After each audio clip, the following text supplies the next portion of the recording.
You got any more space to give me any more wire, or I'll move You over. you I'll can move over. you can move over, or you can just tilt the phone up.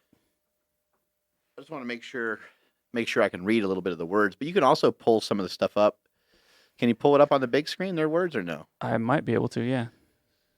Actually, I don't think so. No, because I don't think YouTube or Insta. Instagram allows me to do that. Andrew, buddy, Hey, you can do anything I'm working on it. if you put your mind to it. I'm gonna mess with. Your mind won't work if your spine don't jerk. Is that?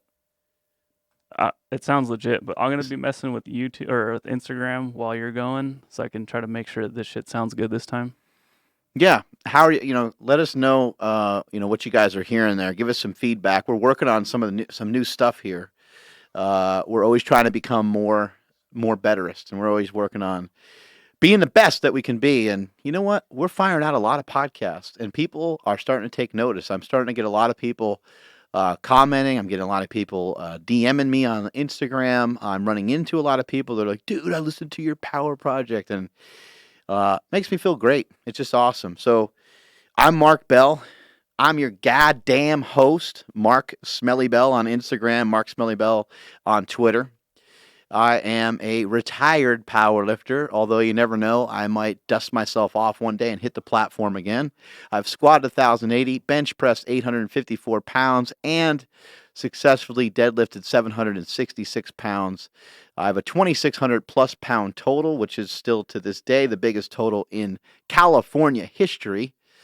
I also have held some records and shit like that along the way. I'm a 3-time patent holder, but the most important job that I am a husband to a beautiful woman named Andy Bell, and I'm a dad to 2 kids, Jake, who is 14, and my daughter Quinn, who is 11, and they're the coolest thing that ever happened to me. I have to say that. They pay me to say that. But all I'm ever trying to do with this show, if I ever come off as like cocky, if I ever come off as rude or come off in some weird way, all I'm ever trying to do is share my experiences. I don't know everything. I don't claim to know everything.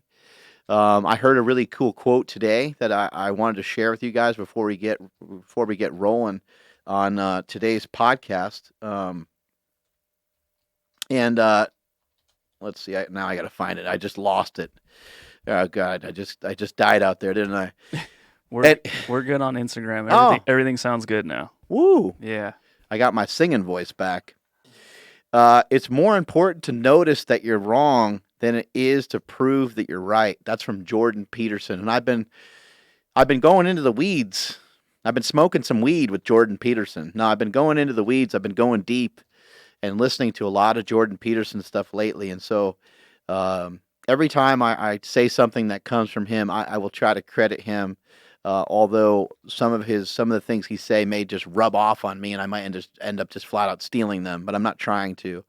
I want to give the guy credit. Jordan Peterson is phenomenal. Look him up on YouTube. He's got a lot of great books out. He has one book called he's got these 12 rules for living, 12 rules for life. I think it's called actually. Now that I think about it.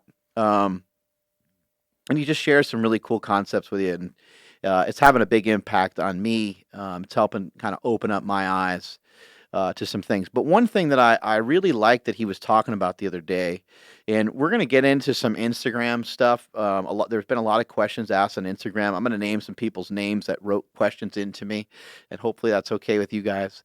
I'm going to share some stories with some people because this podcast, and it's something that Andrew mentioned to me from the beginning when he offered to help is Andrew, put it so plainly, but he's like, I've always wanted to try to figure out a way to have an impact on a lot of people, have an impact on this world. And I think for all of us, that's all we're ever really trying to do, trying to be like significant, right? We're trying to stand out. And for some of us, it's plenty just to stand out at home. It's plenty just to stand out for your wife, your girlfriend, your husband, your whoever, your significant other, right? And for others, we want to push it beyond that. For some people, they are pumped to make a certain amount of money, and other people want to push it above and beyond. And Andrew and I are people that both want to figure out ways of impacting the world. Together, we work for Slingshot. We work for Slingshot together, and we're here to work towards the same goal, which is to make the world a better place to lift. How do we do that? We get more people excited about exercise. We get more people excited about nutrition. We get more people pumped about strength training. We get more people. Um, we teach people. We show people. We coach people. We tell people. We tell them. We share this message of, look, man, once you get in deep on this stuff, there ain't no turning back. You start to pick up a lot of momentum, and everything becomes very, very. Everything becomes so powerful that you can't stop. Some people get that way with their lifting first, and some people get that way with their food first. And that's why I always will advise you to try to find one thing and try to be able to stick to that. Just try to stick to one thing. If you think about some of the people that we've admired over the years, they haven't ruled and conquered in a million different places. Now, there are some who, when you look at him, like, man, that guy's building up a hell of a resume. He's done an awful lot in an awful lot of different places. But Michael Jordan, Tom Brady, Peyton Manning, Eli Manning too, right? I mean, he's won some Super Bowls as well. But these people that we've held in high regard, LeBron James, I'm naming sports figures, but Tom Cruise. We don't love Tom Cruise because he's crazy about Scientology. I don't. There might be a couple wackos that love him for that. Some do. Yeah, I'm sure there's a whole clan of people that love him for that. There's so many other people, and you can think of, I use the example as a very extreme example, but like O.J. Simpson. I'm sure there's a lot of people that loved O.J. Simpson when he played football, and they loved the way that he played football, but they didn't love some of his actions. They didn't love some of the things he's done.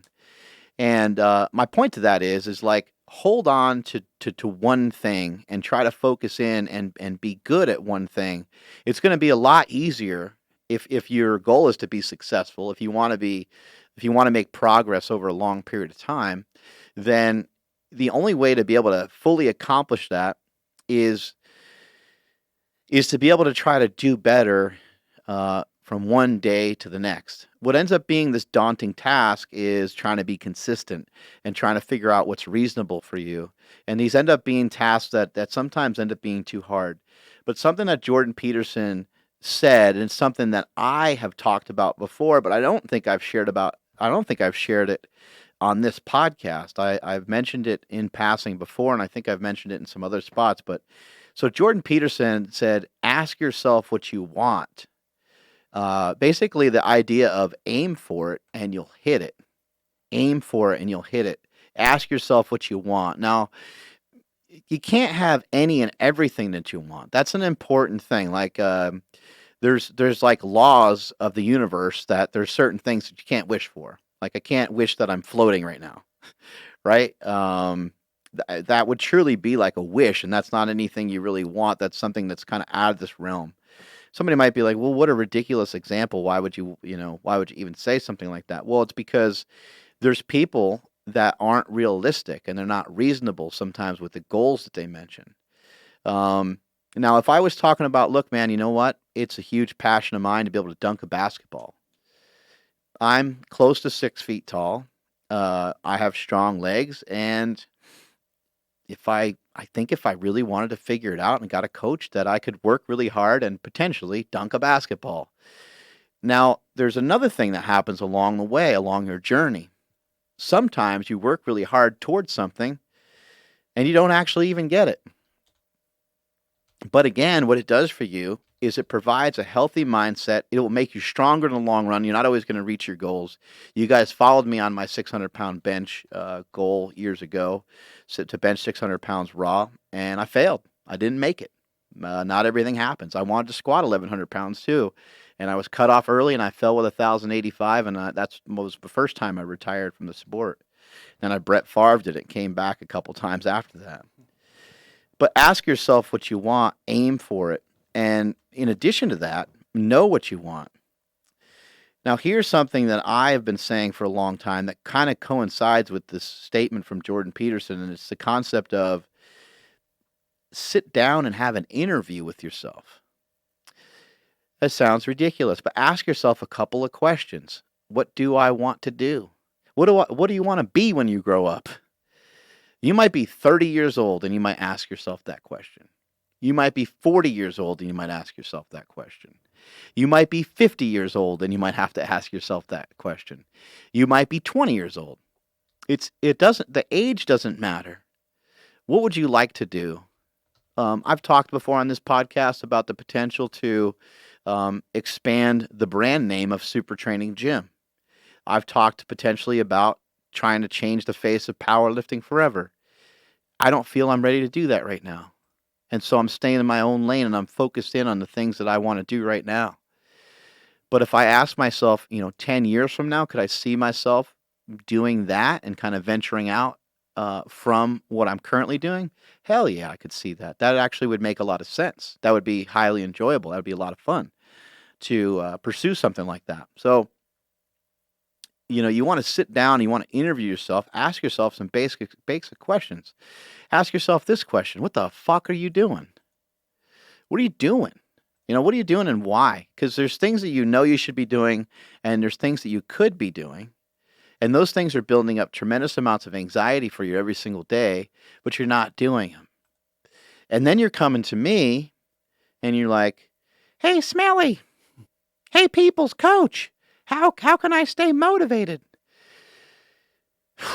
And it's hard for me to explain that motivation is a fleeting thing. Like I love being motivated. I love being fired up. But the motivation is going to be in the acquirement of knowledge. The more that you can learn and the more that you can know, you will have ample supply to deal with any situation that happens in your life. When you go to lift weights and you do 4 sets of 5 reps with 200 pounds, 4 sets of 5 reps with 200 pounds, you clearly have the capability of doing 250 pounds. You are supplied with more reserve than what it is you're lifting. And that's how we get better at lifting. We do not get better at lifting if your max bench press was 200 pounds. We do not get better at lifting if you came in every single week and tried 225 pounds and you didn't do any other work than that. You would not get any better. You'd miss 225 pounds every single time, and you would potentially get hurt because it doesn't work that way. Life doesn't work that way. You can work hard, but you can also be kind of stupid about it, and you could be wasting your time, and you could be wasting some of your energy.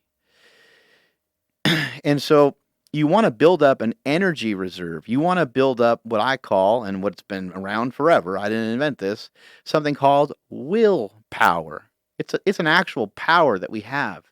It might even be a fucking superpower. Willpower might be a superpower.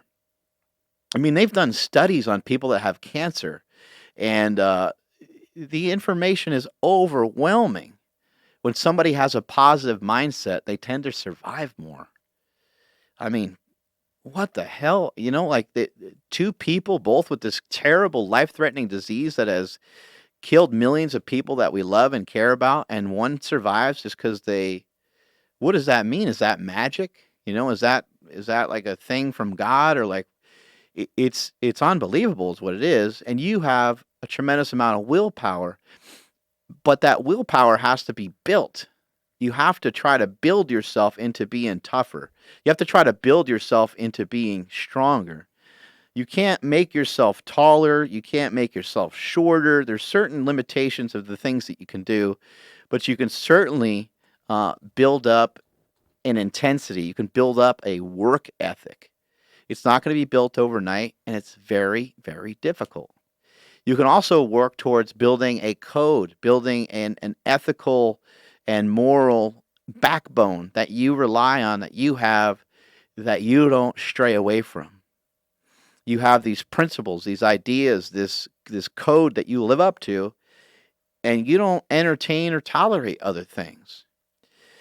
Where this is going to play into what I'm about to transition into next is going to be huge, because when you don't tolerate bullshit, there's less decisions to be made in a day. Everything that you do, I'm not. It's hard for me to explain this because I think that people look at me now, and they might think that my days are like buttoned up. But man, I'm the last person in the world that's got shit planned out. I don't. I really very rarely have stuff planned out to even talk about on this podcast. I actually just wrote a couple things down with Andrew a few minutes beforehand. Don't give away all our secrets, dude. And when I do those power project, or when I do some of the videos for YouTube, the ones from Mark Bell's iPhone, those are all just off the cuff. There's not one thing written down for any of that. I don't rehearse anything. I just start chatting and I just start talking. It's because I have a reserve of knowledge in the space that I'm talking about. And so some people get on there and they're like, man, I'm sick of you trying to motivate people. I'm sick of these motivational speeches. And I'm like, I'm not even trying to be motivational. I'm trying to share a message with you that I think could really help. It could really make a big difference. And if you're not a fan of it and it doesn't vibe with you, that's fine. That's not a big deal. Just go listen to somebody else. Yeah, like there's Gary V who's saying something all day, every day, and I'm kind of burnt out on him. The last thing that I saw that he did cool, which was like he was just like flipping stuff at yard sales. But before that, like I hadn't seen anything that he's done where I'm like, Mark, you gotta check this shit out, dude. He killed it on this post, or Right. this has got me really fired up. But there's millions of people that go to Gary V for motivation. Yeah. And I'm just not one of them. Yeah. Well, and there's a lot of people that need motivation. And so part of what I'm supplying to people, just like we do with our products that we make, we sometimes make products out of the necessity that came from our clients. Our customers will say, hey, you ever thought about making a fatter knee sleeve? And we're like, yep, here we go. So we made the gangster knee sleeves, which won't be available until 2019. So you got to wait. You got to wait for those. There's a process to making all these things, and we have to test stuff here, and we have to put things through the meat grinder, make sure they're going to last long, and make sure they're going to be a product that you guys really truly enjoy. But a lot of things happen from that, and what I supply to the YouTube channel, it has nothing to do with the amount of likes. If I wanted the YouTube channel to strictly be based off of likes, I would just get a pump and I would just have my shirt off in every single workout. And I'd say, hey, let's, on Instagram, let's take a 15, 20-second clip of me with my shirt off, pumping some big weights. And, that'll be the clip that, pulls people into the YouTube channel. We've done a lot of stuff like that before, and every time it has, or I'd have other people that have great bodies in the YouTube videos more often. But that's not why I'm making these videos. I'm making these videos to help. I'm making these videos to have an impact. And these videos are based off of a lot of the messages that I get on Instagram, a lot of the messages that I get on YouTube. And so people will send these messages in, and I'm going to read some of this stuff to you guys. And hopefully you guys can relate to a lot of what these guys are saying. The last thing I'm going to say before I move on, because I think it's important, it's just something it's something that came to me the other day. We had the owner of Zevia here. And I thought there was a really good connection between him and another person, and from a business perspective. And so I put these two in contact with each other. And the first thing, Patty Spence, the owner of Zevia, and he's gonna laugh because he knows this is true. He knows I'm calling him out. And Tate Fletcher. I was putting these two together, right? Tate Fletcher is the owner of Caveman Coffee. Never tried Caveman Coffee. That shit's dope. Thanks Tate for always sending some out to me, and I purchased some off of Amazon too. I'm a customer. I love that stuff. Anyway, they make a good cold brew coffee, but I figured it'd be great to put these two together. Maybe they could do business together. And so Tate Fletcher was like, "Hey man, happy to meet you via this text thread." And Patty replied, and they went back and forth. And then Tate said, "Hey, man, you got maybe an opportunity sometime Monday to talk." and or sometime later this week to talk. And Patty's response back was, "I'm swamped. Mm. There's no way. How about Monday?" That is a weak thing to say to yourself. That is not okay. That is not okay. That does not follow with the smelly code of honor over here. We're trying to be made out of something different over here. I teach you guys, do more, be more, right? The more that you do, the more that you can handle. The more that you do, the more that you can do. You also don't want to be saying weak ass shit to yourself because you want to be a savage. You want to train yourself to be strong. You want to train yourself out of having bad body language. You want to train yourself out of having a piss poor perspective on life. You want to train yourself out of only recognizing the bad. You want to train yourself out of all these deep, dark positions that you put yourself in to where you're always just feeling sorry for yourself. And you're always just down. Or maybe you're not even always down, but you let the day kick your ass. You let the day beat you. What I'm about to transition to next is going to save you a lot of time and energy towards you should not be falling behind. You should not be falling behind. Your day is too important to fall behind. It's too important. You can't fall behind, and there's no time and there's no room to fall behind anywhere, because things are only fun when you're kicking ass, when you're doing good. If you're working your ass off and you have no upward mobility in your job and you make $25,000 a year, that is not ever going to be satisfying enough to truly work for you to live the life that you really want to live and live the life that you were designed to live. You can't tell me that that's what you were designed to do. Somebody might say, "Oh yeah, I'm just made to probably procreate and that's it." Well, that seems kind of shitty, in my opinion. It doesn't seem like there's any effort, any challenge to that, and how are you going to feel worth anything? I know from experience, I know from just being around for a long time that everyone is striving towards being worth something. Everyone's trying to be worthy. Everyone's trying to strive for these things. So you can't say, "I'm swamped." You're not allowed to say that. You can think it in your head for 10 seconds, but your thoughts become your actions too. So you can barely think it.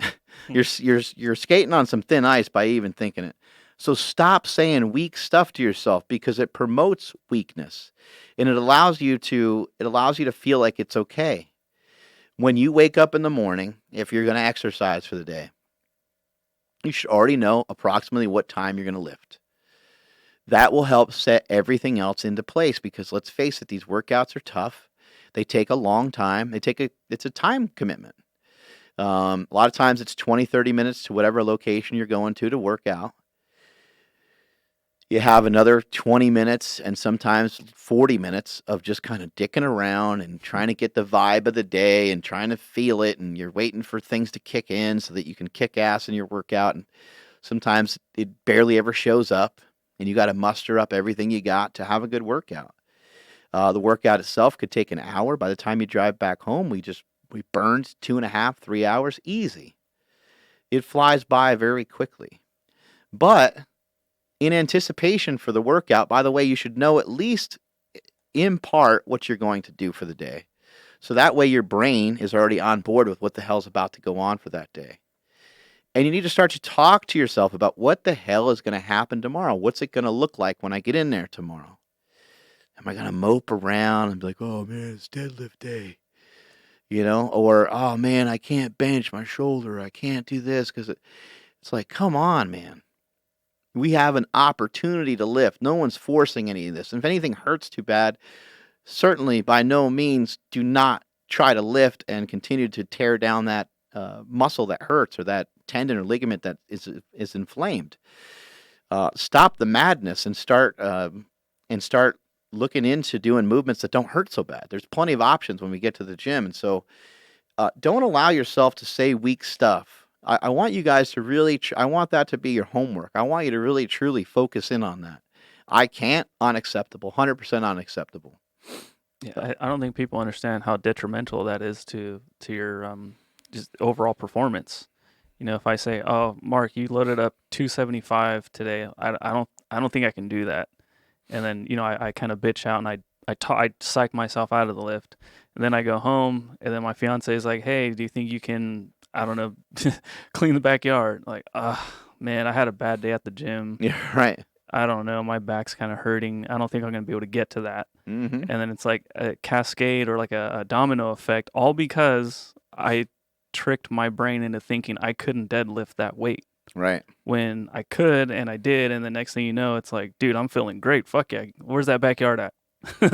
There's certain things that we get locked into when we're lifting, like we can't punish ourselves and beat the shit out of ourselves all the time on everything.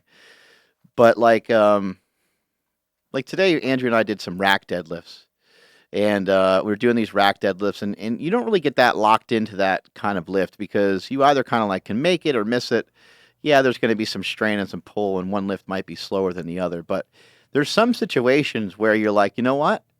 Like, I'm locked in here, and I can't go anywhere until this gets done. And you know it's going to kill. And we did that the other day on the preacher crawl. Yeah. We're just killing each other. Yeah, and it it's was like, great. I went, you went, Lauren went, and it's like you're watching the other guy go, and you're kind of pumped for him, but you're like, oh, man, I got to go again. This sucks. Yeah. It sucks, but it's good, you know, and it's rewarding to be able to make it through it. But it's almost like there's no seatbelt on the machine, but it feels like it. Mhm. You know, it feels like life's seatbelting you into that bitch, and that you have to figure out, okay, we're just going to go until your arms give out. Yeah. Like and then some. You know, I always say like, "Oh, get me off this roller coaster," because I genuinely feel like, because I don't like roller coasters, but like I feel like, oh shit, I'm locked in here and I can't get out of this damn thing until this ride is over. So unfortunately, I got to keep going, even though it sucks. Yeah. But then when it's over, how good does it feel when you like, fuck, get me out of here? And then you look over Yeah. and it's like, you know, your training partner just gives you a fist bump, and then you're like, okay, cool, your turn. That's all you get for it. Right. That's all you get for it, you know. And 6 months from now, you're going to be like, oh wow, my legs are a little bigger. My arms are a little bit like you know. You don't. That's what makes it all so hard. That's what makes it all so hard is you don't get a lot from it. However, you're getting a lot more from it than you could possibly ever truly understand. Because where else do you have the opportunity to train your willpower like that? Where else do you have the ability to test out your fortitude and what you're made out of? Where else can you show? Where else can you show people what you're made out of? You can't really. I mean, I don't know. You might be in a meeting one day and you might come up with some revolutionary thing, and yeah, it would be like a good example of, oh wow, I can't believe so and so figured out the database to do that or whatever. But it's like, what are they really going to show you? Right. And you're definitely not going to get the instant feedback the way you do in the gym. Yeah, it's not going to like blow your socks off, right? It's not going to be this crazy thing. And so the gym is an opportunity to show people like, yeah, man, I've been working on this for a long time, and I'm a bad motherfucker. Like, it doesn't matter if I'm 150 or 250 or 350, or if you're 5'5" or if you're 6'5". Mm-hmm. You know, Fat Dan's in there training right now, and when you see Dan come in and you see him squatting and you see him deadlifting, and you see Marcus squatting and you see Marcus deadlifting, and you see all these big sons of bitches that are in here, there's young guys in here that are working just as hard. There's young guys in here that are trying just as hard. There's a lot of big, strong people that train here. Fat Dan sometimes struggles with being consistent, and that's what we're going to roll over to here in a minute. But you know, when he's here, he's putting in the work. He's doing it. And once you get kind of locked into these situations, that's an opportunity to show where you're at. That's an opportunity to show what you're made out of. And what we're always trying to promote here is to be made out of something different. What does that mean? It means don't walk like them. Don't talk like them. Don't be like them. There's no reason to be like a lot of other people. A lot of other people kind of live a crap life. They're not living a fulfilled life. And you want to try to work towards, living the most fulfilled thing that you can. You don't have to look down on other people. You don't have to think that you're better, that you're more important than anybody else. There's no reason to even go that route. I'm going to transition into some of this stuff here. So these are some questions that popped up on the DMs, and I actually got into some conversations I got in conversation with a guy on the phone yesterday on Instagram too. And if you look back at the message that I put up with Fat Dan and myself, there's a lot of great comments on there, but one guy commented and he was like, "Man, I'm just really having a hard time getting back in the gym. I used to run, I used to do this, I used to do that." And I said, "You know what? Screw it, man. Let's just hop on the phone. Let's just communicate." And so I gave him a call, and I do that. I do that pretty often. I don't talk about it a lot, but I do it pretty often. And I got on the phone with this guy. He's 24 years old. He's a young guy, and we got into some conversation, and we started talking about consistency. Now, I think there's some things about consistency that people are really, really missing. Now, I just mentioned that Fat Dan has trouble with being consistent. Um, Now, we've talked to Fat Dan about this in a different way. We've approached it in a different way because now he actually is consistent. And let me explain what that means. So Marcus, who's been good friends with Fat Dan for a long time, is very close to him, but they kind of have like a love-hate relationship. And Marcus is a straight shooter. He's pretty intense. And so Marcus went up to him and said, "Dude, stop talking about coming back and you're back again and then you miss." And then he's like, just show up when you can show up. So consistency, yes, it would be great if he was here constantly, right? Constantly and consistently are different things. And consistency is consistent for you. Just like when you go to a doctor and they ask you, "Are you regular?" Being regular is regular for you. Irregular is irregular for you. Do you normally shit 4 times a day? Well, that's regular. That's regular for you. If all of a sudden, out of nowhere, you normally poop once a day and now you're pooping 4 times a day, that's irregular. Consistency. Consistent for you by your standards, by what you're able to actually do. What are things that you can do? Things that you can do are things that are fairly easy, things that are fairly simple, low-hanging fruit. How do we gain momentum? We put one foot in front of the other foot. We show up places. When we say that we're going to show up places, that's how we're able to make momentum. But we don't talk about things that we're not going to do because that's what cowards do. That's not what we're here to do.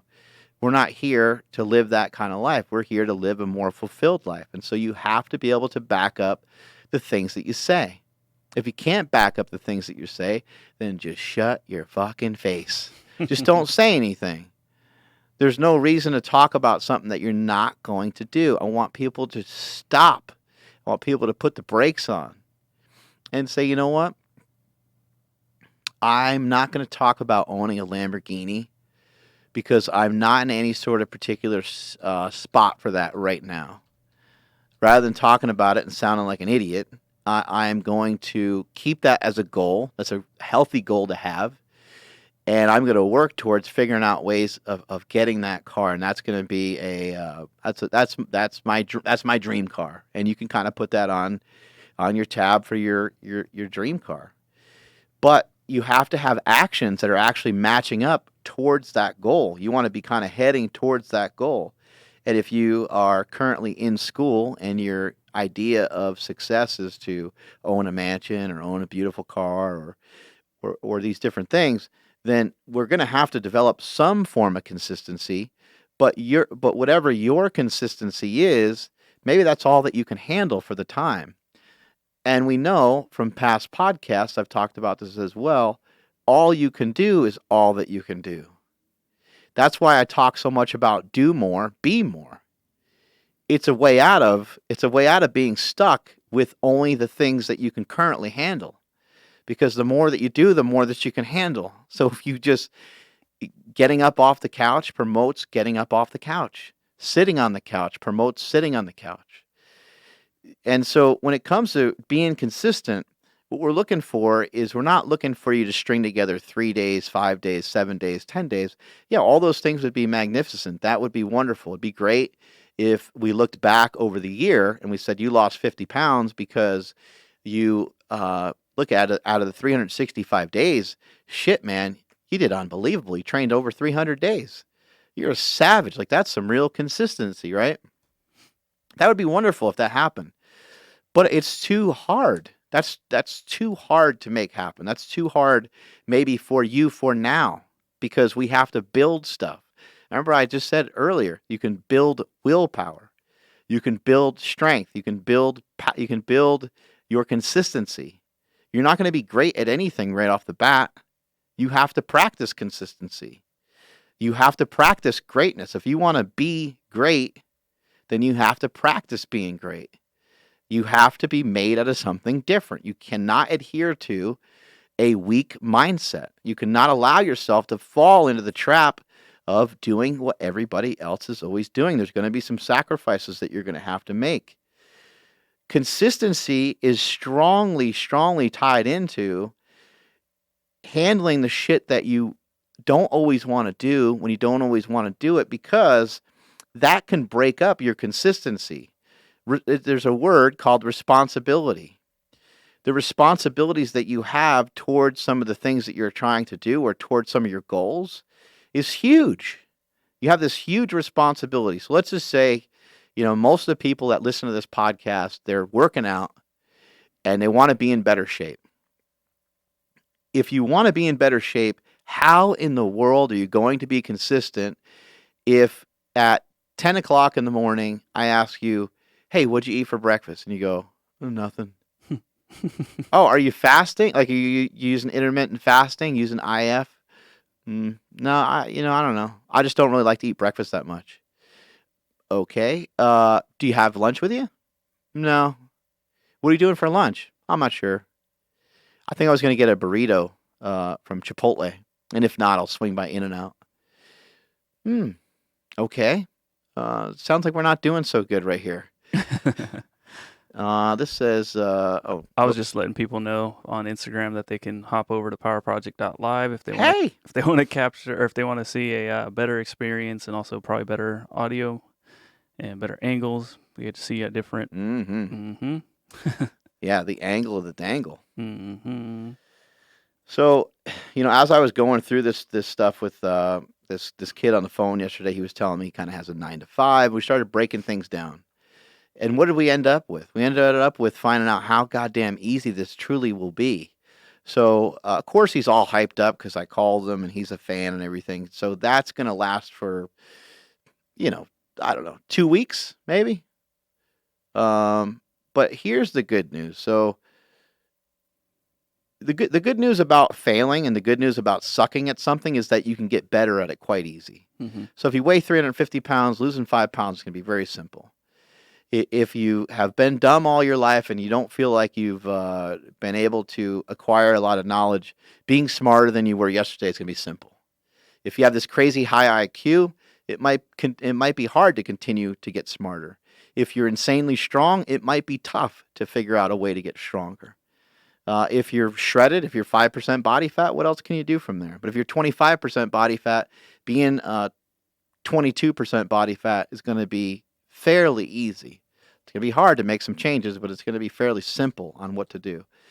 So this guy who's had a hard time with motivation because he can't be consistent. So he said that he works Monday through Friday, kind of has an 8:30 to 5-ish job, 8 o'clock to 5 o'clock, 9 o'clock to 5, something like that. So he said sometimes he'll wake up before and hit the gym. He'll wake up before work and hit the gym. And so I started kind of going over some of this stuff. I'm like, okay, well, you work Monday through Friday, and that's quite a bit of work. That's a full-time job, and that's a lot for like a young guy who probably, has other desires, wants to do other things. So I said, okay, Saturday, Sunday, every Saturday, Sunday, you're working out, no question. So that part's already taken care of. We already have 2 days out of the week that you're automatically lifting, and I even gave him a time. I gave him a time. I said 7 a.m. Why did I say 7 a.m.? I said 7 a.m. to make him responsible. Because in order to lift at 7 a.m., he can't be dicking around Friday night. He can't be dicking around Saturday night in order to get to the gym at 7 a.m. in the morning. This is how you start to line up your life, and this is how you start to structure stuff. And this is how you start to have isolated victories. When you're thinking about consistency, don't think about consistency being this long-term thing. Think about it being an isolated victory. build up a bunch of isolated victories. If you go to the gym on a Monday and you don't show up again till Friday, those are still isolated victories. If you go to the gym Monday, Friday, and then you miss a whole week, and then you miss 2 weeks, and then you're just all over the place, right? I fell off the wagon, so I'm just You didn't. didn't do nothing. You didn't fall off any wagon. You're fine. You're totally fine.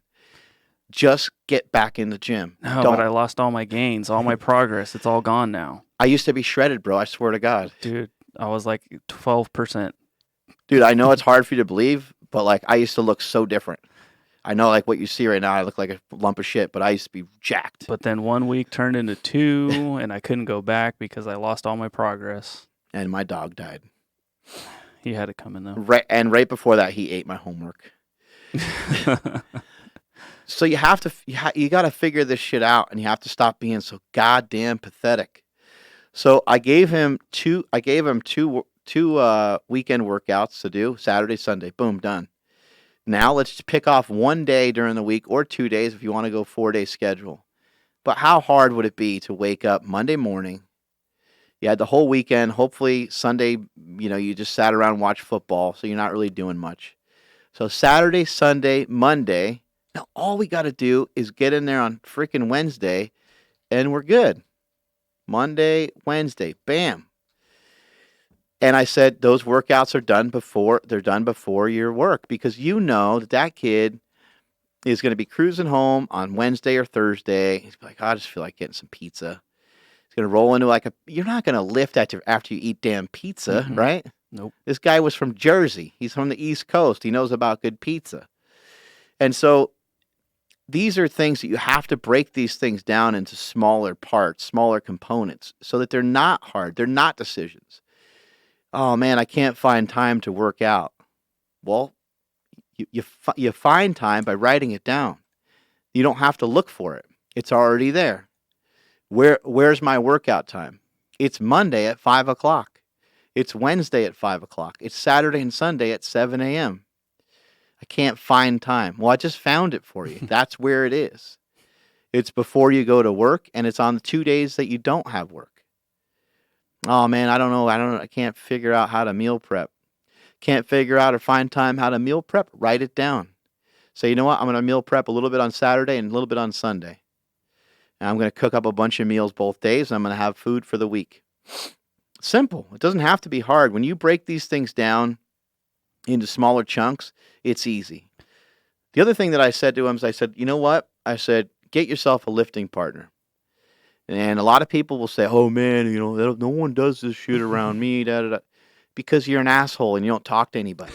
And you go to the gym with your headphones on and you're all amped up from your pre-workout and you're dropping weights on the ground and you're acting like a dick. Open up a little bit. Talk to people. Communicate with people. If you see somebody else deadlifting in the gym, be like, dude, do you power lift? That's awesome, man. Hey, you know what? So what? Even if it's someone even if your strength levels are not even close to each other, who cares? It's one person to lift with. A lot of times the guys and girls and stuff that are throwing down, that are moving around big stuff, they don't want to be slowed down. They don't want to kind of like hang out, and they're not that fun anyway a lot of times. Find someone that wants to lift more so than is just obsessed with lifting. Find someone who really wants it, because those people are going to be able to push you, encourage you, and you don't have to find this like perfect training partner. I mean, we're great examples. I can't lift nowhere near as much as you, but we make it work, and we have a shit ton of fun doing it. Yeah, and like it's really never limiting. I mean, sometimes we're just like, oh, we'll just get a different bar. Yeah. If we're both deadlifting or whatever. But even today, like, we did a rack deadlift, which makes it very simple to train together, because we just take the weight on and off the rack. But even if we're benching, like if sometimes I'm benching 4 plates or something, and you might be benching 1.5 plates. Right. It's not hard to take the weight off the bench. It's actually fairly easy. We squat together. We do almost all the lifts. I think other than the deadlift is probably the only time we sometimes just have to completely use a different bar, just because of the nature of trying to pick those weights up. Yeah, I think people need to whatever gym they're rolling into. I think like they kind of have to follow some of the rules that we have here, and one of them being don't wear headphones. Right. Because how hard is it to try to communicate with somebody with, obviously they have headphones on, but if you don't and somebody comes up to talk to you, then you're responsive and you might meet a friend or you might meet a training partner. The really bad thing about having headphones on too is that you automatically have your phone. You Right. automatically have your phone. Yes. You have your phone too much with you, and you keep looking for these songs and these powerful things get you amped up for a lift, and you're dicking around too much, and a lot of the headphones are going to be falling off your head and shit, and it's just a pain in the ass. Yeah, just listen to the shitty 24-hour gym music. It shouldn't make any difference, especially if you have a lifting partner. So, as I broke stuff down with this kid yesterday, he goes, actually, you know what? I don't really have an excuse. He's like, my brother loves lifting and he hits the gym in the morning. I was like, dude, done deal. I said, but talk to your brother. I know it's weird to like all of a sudden have these conversations out of nowhere, but talk to your brother. Tell him what's up. Tell him what you want to do. Be like, dude, I've kind of fallen off over here. I haven't been to the gym in a while, and I'd love to start to work towards being more consistent. And so I'm going to be there tomorrow at 5:00, and I'll see you there. Boom, done. Of course, your brother's going to give you shit. Of course, he's going to make fun of you. That's what best friends. That's what brothers do. They're gonna be like, yeah, sure, you're going to be consistent. That's great. You're not even saying that you're going to be consistent. You're just saying that you would like to be consistent and you would like to be in better shape. Yeah, and if you do miss that next training session, it doesn't mean that it's over. It just means you pick it up again and you just start at whatever the next day is. It doesn't. It's very insignificant in the grand scheme of things. It really doesn't matter. Yeah, and I used to think that way all the time too, just because it's like, okay, I gotta get in, at least 2 days this week, and then hopefully the weekends I can make it. And if I missed a day, I'm just like, well, do I skip upper body? Do I not? Like, you know what? I'm just gonna start next week. Typical. I'll start on Monday. Which is stupid, but it's a really actually an interesting thing because if I said, "Are you a photographer?" you'd say yes. Right. But even before we did this, even if you didn't do photography for 2 weeks, you wouldn't say no. Yeah, there's a lot of that. You know what I mean? You wouldn't be like, "No," because like I'm not consistent with it, so I can't. I'm not even gonna really say it. No, I'm not. It's like, well, no, that's still something that you do. That's still something that you love doing. And so I think, and obviously lifting, it's clearly like you have to, in order to be in better shape, you have to lift often, right? And then you have to lift often for X amount of years.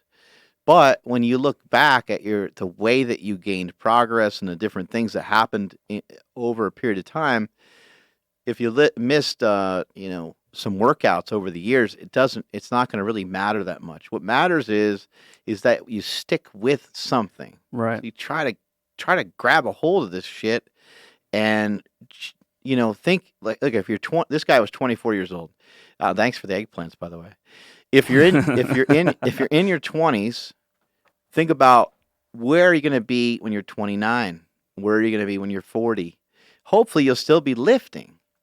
And so the fact that, when you were 24 to 30, you didn't lift every damn day isn't going to matter. It's going to be a small piece of the puzzle in the long run.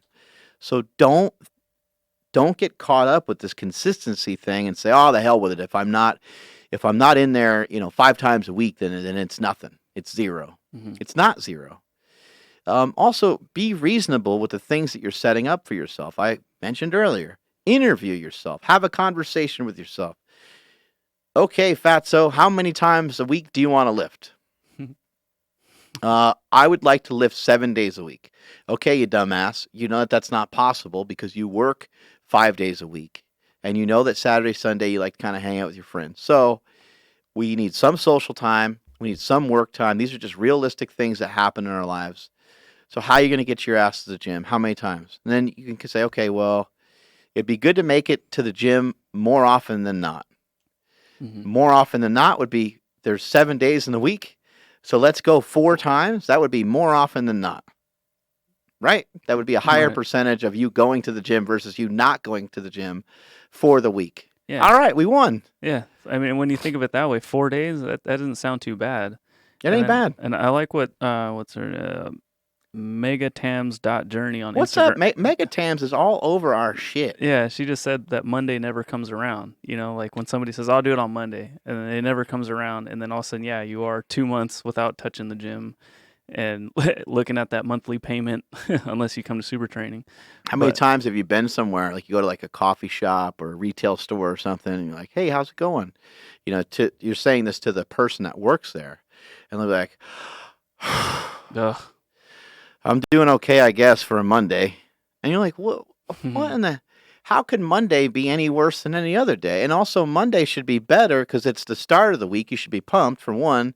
Secondly, like, did you do anything yesterday? Like, most people don't really do a whole lot. I don't really know hardly anybody that like works their face off on Sunday. Mm-hmm. I mean, we come in here and we train usually or we'll podcast, but like it's pretty lax compared to, some of the other days of the week. And so you should be pretty rested from Sunday going into Monday. Like, are you doing something crazy on Sunday that I'm unaware of that makes Monday so damn you don't tough? you don't know the secret about just giving your all on Sunday, and that way that you have nothing the rest of the week. You got nothing left. You just blow your load on Sunday. Blow your load.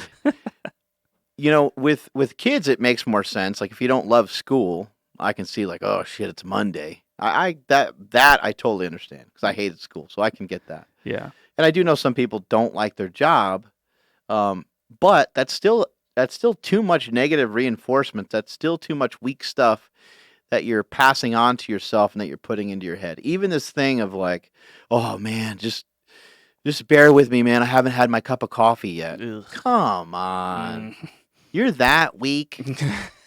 I mean, that is just absolutely pathetic. Like, that's the worst. Yeah. You were a real fucking blaze when you did have your coffee. Yeah, sure you were. Fucking piece of shit. So just it's too much. It's too much. You can't do that, and that's how we end up in these positions where we're wondering why we can't get motivated. It's because you're dragging yourself down all the time. Other people are going to drag you down plenty. Right. You don't have to ever do it one time to yourself. There's absolutely no reason to do it. If you miss a workout, no reason to beat yourself up. If you're on a diet and you go off the diet, no reason to beat yourself up. The good news about going off the diet is that the very next meal you could be back on the diet.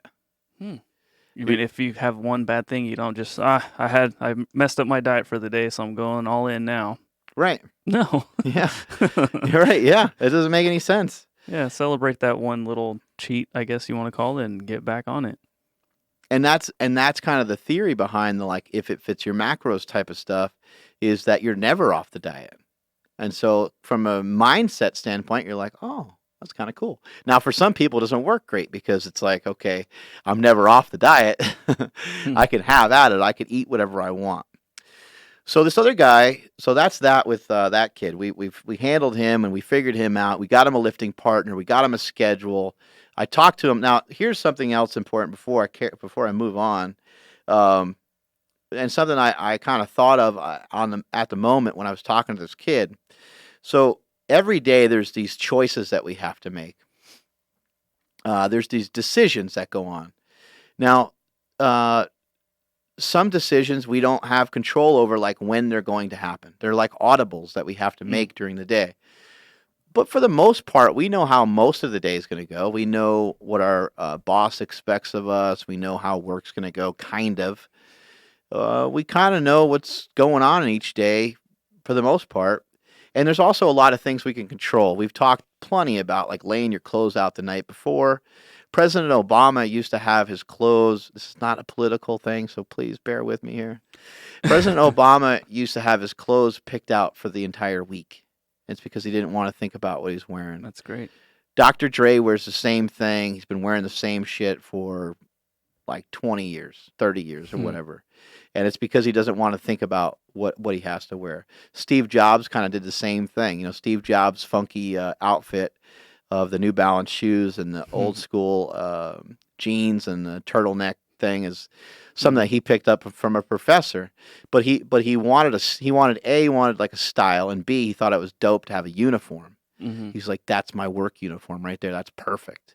And it also sent a message too. It was like, okay, this guy's going to conquer the world in a pair of blue jeans. Like, He's super casual, right? He's not like all dressed up, all buttoned up.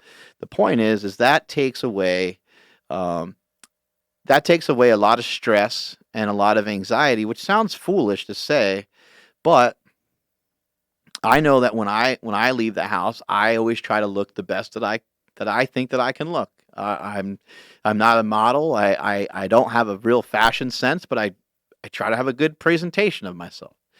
I think that I care about it. If I pick something up and it's extremely wrinkled, I'm not going to wear it. Just little stuff like that. Like I'm not crazy picky about it.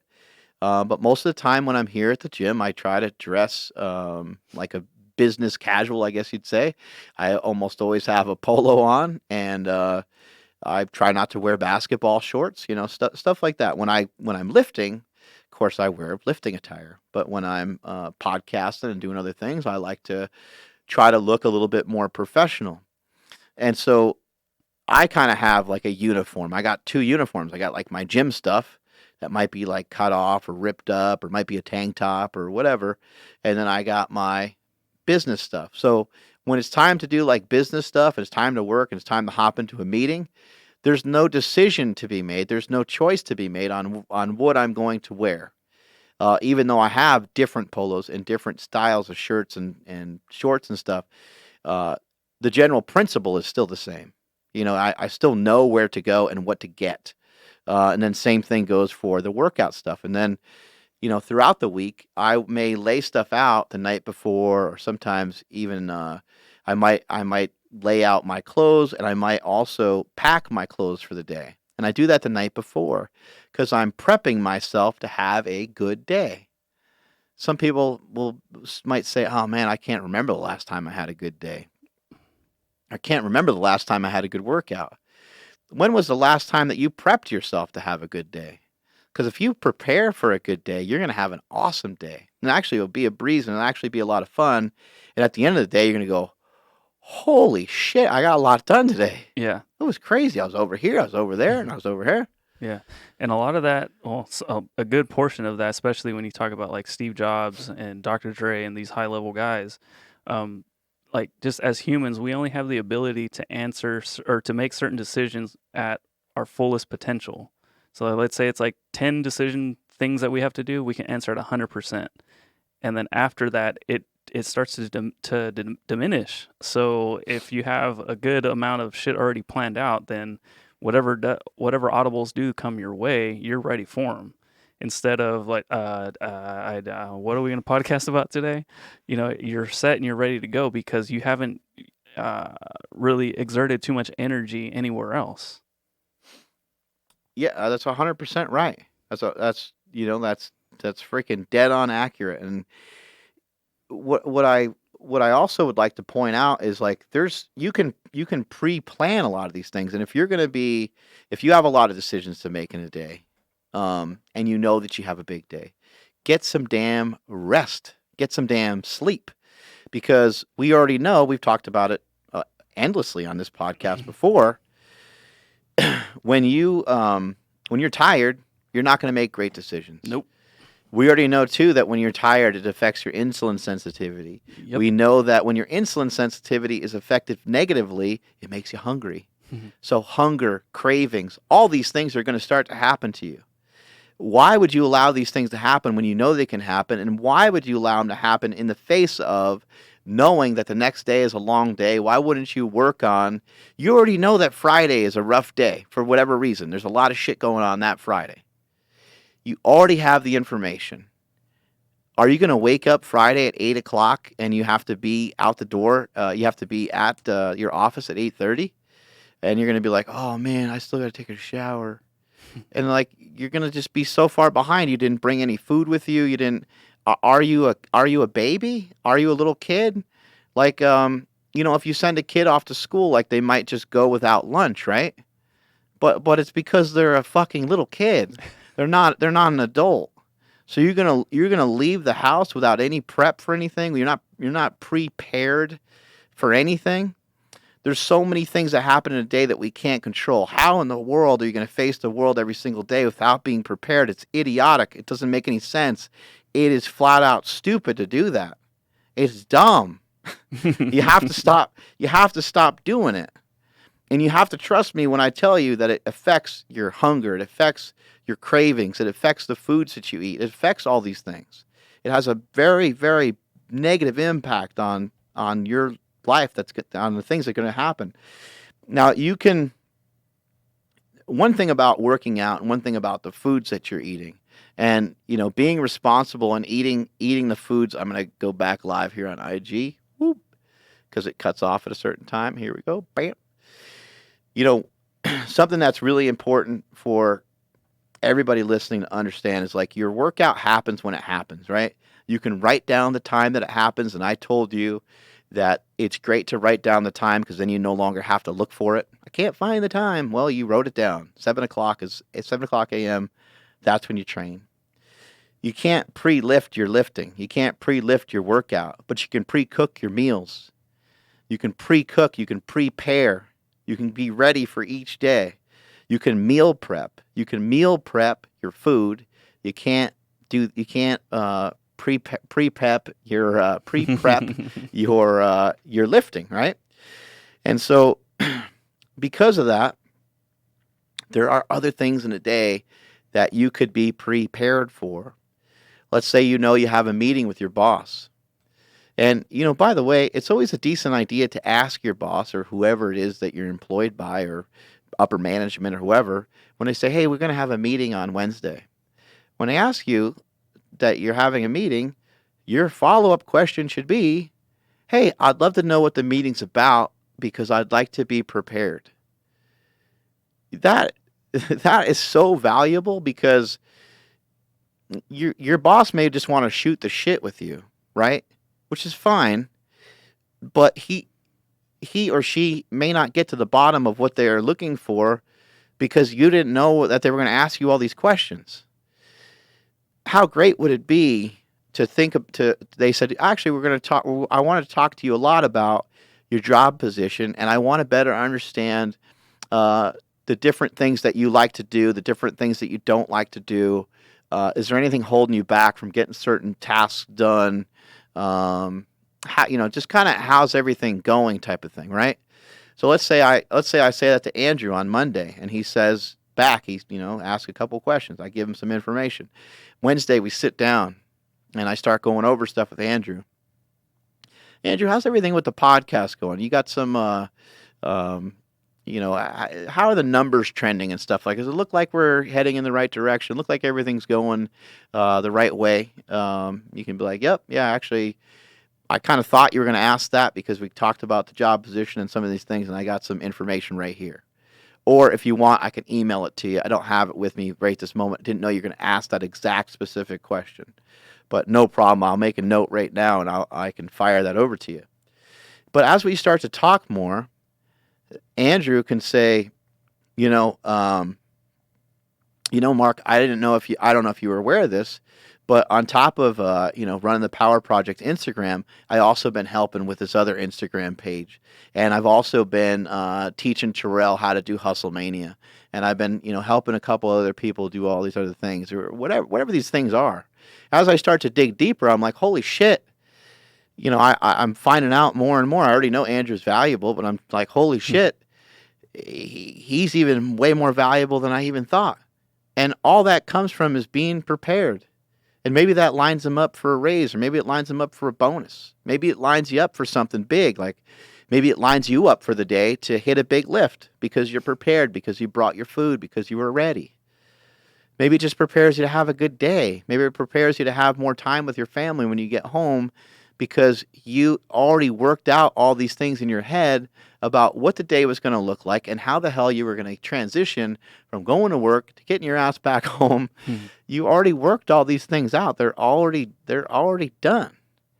What if you have the realization that when you come home from work that you eat everything in the goddamn house and you smash through the pantry and you eat a bunch of food while your wife's preparing food, or maybe you guys ordered food out together, or whatever the case is. You're smashing all this food. You're eating 500, 600, 800 calories before the actual meal ever even comes. And then you crush the meal, and then you're still so hungry you eat more food. How many people have that happen to them? How many people do that every day? Are you stupid? Because it sounds to me like you are, because you should be prepared for that moment.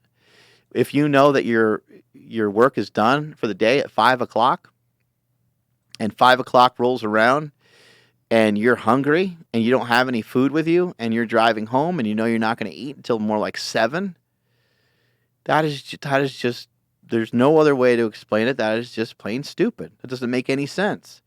Why not know, okay, well, work's wrapping up. I'm going to have a little bit of I'm going to eat an apple and some cheese or whatever it is that you brought with yourself. Hard-boiled eggs. Just anything. 6 ounces of steak and a couple sweet potato, a little bit of sweet potato. Something. Eat something before you head home so that when you go home, you don't make the same mistake again, because that mistake that you're going to make when you get home, it's going to feel like you're a food addict.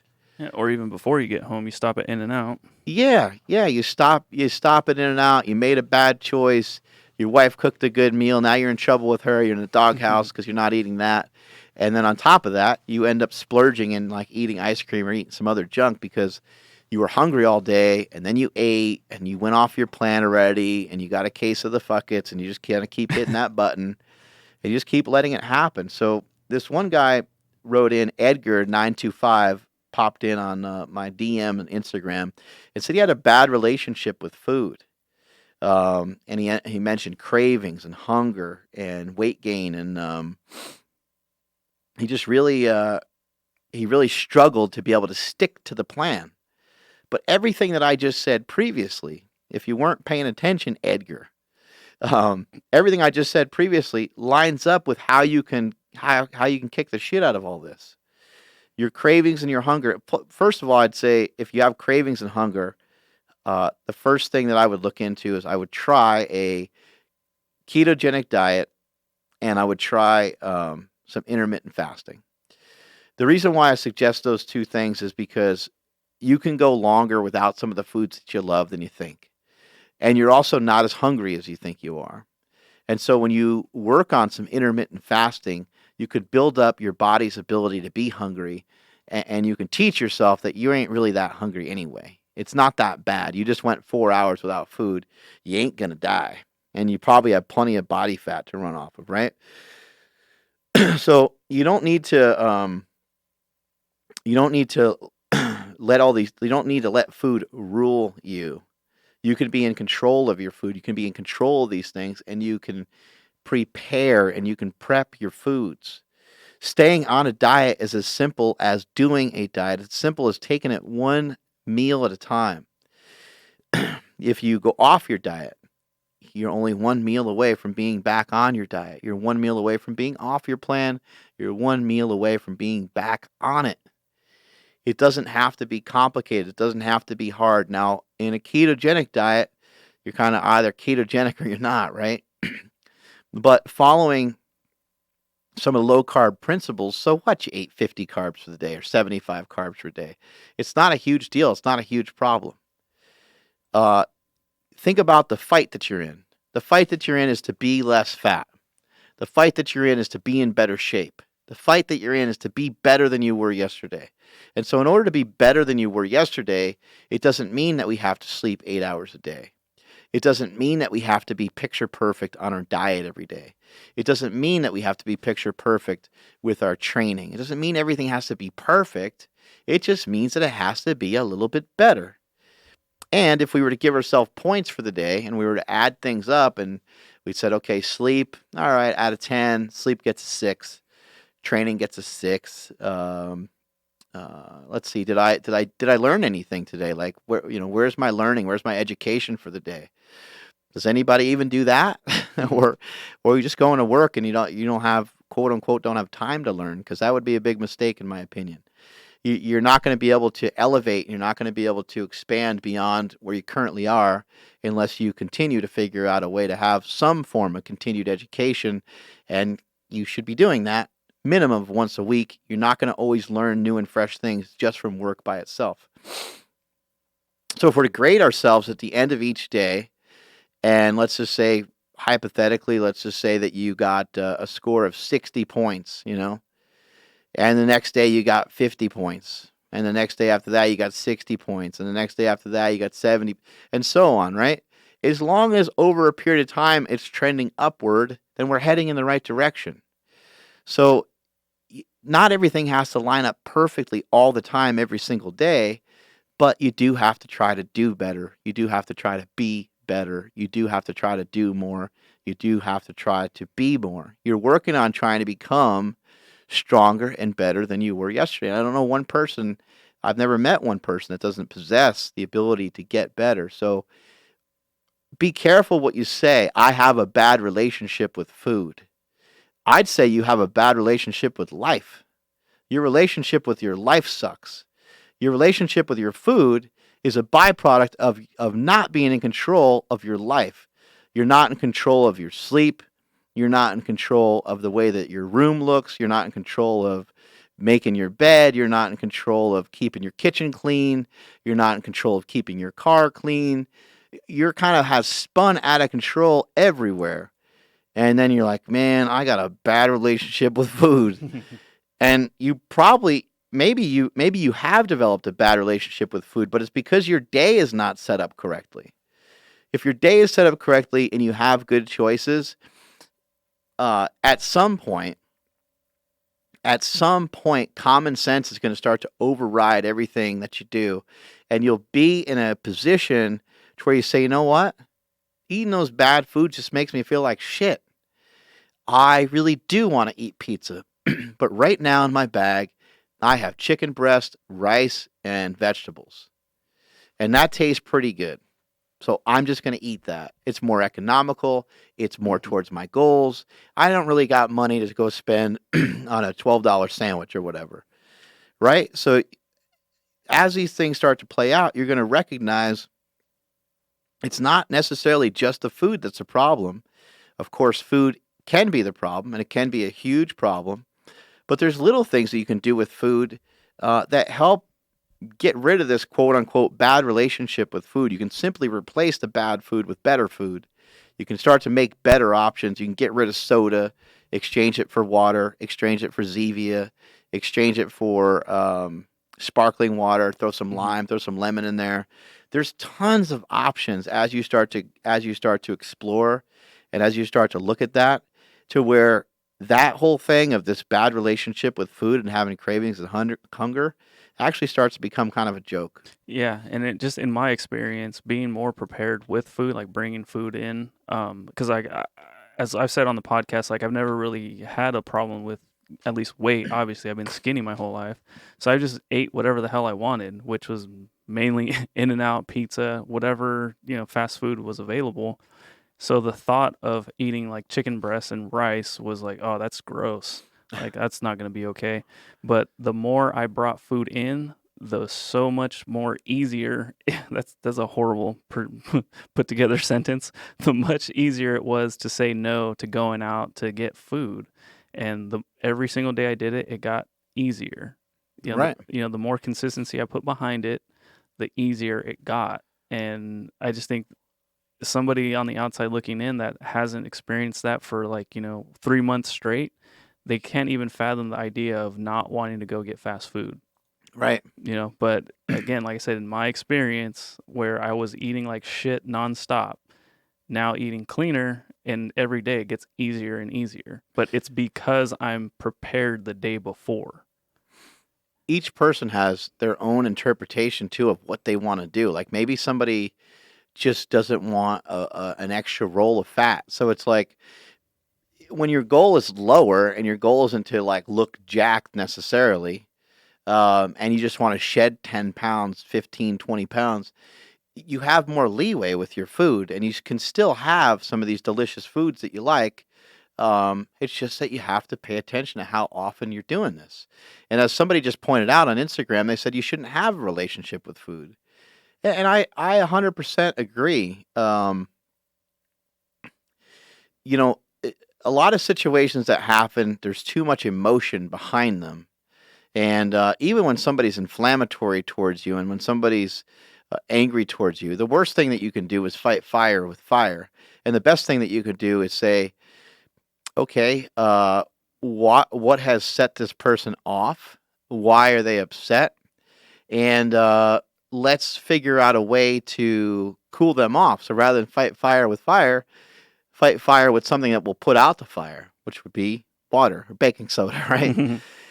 Try to find something that will cool the situation off. Somebody wants to be inflammatory and somebody wants you to put up your dukes. I would say try to figure out a way to cool and calm the situation down.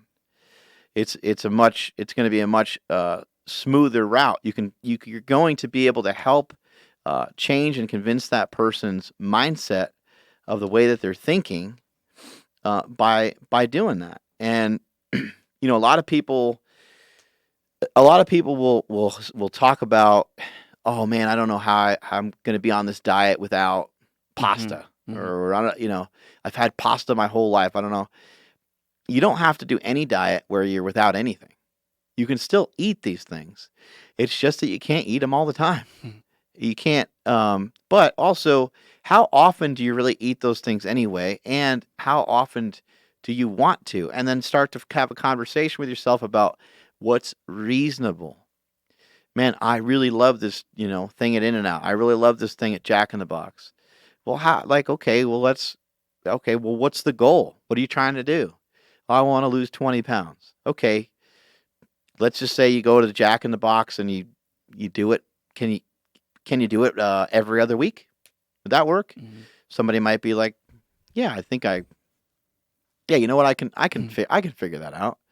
Okay, can you make some changes in some other spots? Okay, you're gonna lose the weight. It's not gonna be any problem. Not to totally derail everything, but I seen a meme, and someone was like, when I was in high school 20 years ago, 2 tacos from Jack in the Box was 99 cents. I go to Jack in the Box today, and 2 tacos are still 99 cents. So either inflammation is bullshit, or they've been overcharging me for the last 20 years. That's great. Those tacos are pretty good. Oh my God. I love that kind of shit. I mean, who doesn't, right? I mean, we all love these fast, convenient, easy foods. I mean, even right now as we're talking about food, I'm starting to get starving. I'm starting to get really hungry. Same. And it's 3:00, and when we're done here, I'm probably gonna go almost straight home. I'll probably be home around 4:30, and I know that we don't like I'm just sick and tired of seeing people do the same shit over and over again and thinking something different's going to happen. That's the definition of insanity. When I go home, I almost know for a fact that like dinner's not going to be cooked because it's never cooked at that time. That would be rare for it to be. That would be like out of nowhere. It'd be cooked at 2 hours earlier than normal, right? My wife cooks dinner. She's amazing with the food and stuff, and she cooks dinner kind of around the same time. Give or take 20, 30 minutes every day. But I see a lot of people just kind of like walking into shit. You're just walking into stuff as if you're expecting something different to happen, and there's nothing different going on. It's the same shit as it was yesterday. So this idea of having a bad relationship with food, I think you have a bad relationship with your life, and you got to clean your shit up. You got to clean your act up. You have to figure out a way to be more prepared. You have to start preparing some of your foods. You have to figure out a way to get out in front of your day. Start going to bed earlier. Start waking up earlier. We talked about this a ton about you're not going to function properly if you don't get the right amount of sleep. So you got to make sure you get the correct amount of sleep. What's the correct amount of sleep? Do better than you did yesterday. If you only sleep 5 hours every night, work on sleeping 5.5. Just work on it. And just try. And this idea of trying, I feel this needs to be explained. Just because you try something once and fail doesn't mean that you don't try again. You try and you try again. You try again, right? You keep trying. You try something, you get some pushback. You try something, it doesn't work. You try something and you fail. How many times have you heard, about athletes like Reggie Jackson? Reggie Jackson used to drop bombs left and right. He used to just nail home runs for the Yankees all the time. But he also struck out more than anybody else in the history, right? Look, people don't talk about how many interceptions Brett Favre's had in his career. Well, Brett Favre, Brett Favre would drop back and he would just sling that ball everywhere. He took a lot of chances with it, right? The old gunslinger. Yeah, the old gunslinger. He'd be slanging out those slangers, right? Yeah, he would just fucking chuck that ball. Yeah, he was a freaking nutcase. And so sometimes he threw a freaking interception, but he took a risk, right? He threw the punch. He went for it. And just because you try a diet and it doesn't, first of all, if you try a diet and it doesn't work, then maybe you didn't do the diet correctly, and or maybe you didn't do the diet long enough. Also, try another diet. Yeah, I tried that and it didn't, that's kind of the worst. I think when you say you tried that and it didn't work, I think it's like you're just looking for confirmation from someone else. Be like, yeah, bro, I totally agree. Mhm. But I don't think you really believe that. I tried that; it didn't work. Yeah, every diet I do, it's I plateau after 3 weeks. Nothing changes. Yeah, right. I can't lose weight. Yeah, I got a weird metabolism. Or I tried that program, squat every day, and it didn't work. It didn't change anything with my legs. It's like, really? You tried to squat every day and it did nothing. Like, I'm not buying that. You went from not squatting, you went from only squatting once a week to squatting 4 or 5 times a week or 7 times a week, and there was no change. Like, either you got better or you got worse, but you're just did the same exact. That doesn't make any sense. Like, it's such a radical change. Yeah, It doesn't make sense that it didn't do anything. Yeah, I always want to be like, really, it didn't work for you? Like, we stop everything. Science needs to experiment with you because it works for literally everybody that actually does it. Right. But you're the one exception, so we need to figure out what's going on in your body. Almost everything that you adhere to for a period of time will yield some kind of results.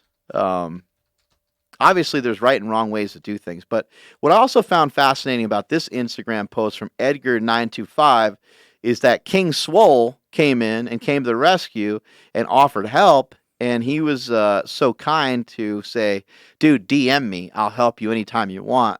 And he started talking about flexible dieting and started talking about the program he uses. And he was like, I went, lost 30 pounds. And I just thought that was amazing. And I appreciate you guys. I appreciate the fans that we have are so passionate. Sometimes you guys get crazy fired up and start yelling at each other. Sometimes you guys get crazy fired up and start yelling at me. And but you know what? I wouldn't have it any other way. You guys are awesome, and I appreciate when you guys help each other out. And the way that the guy did it was cool too, because he was like, you know what?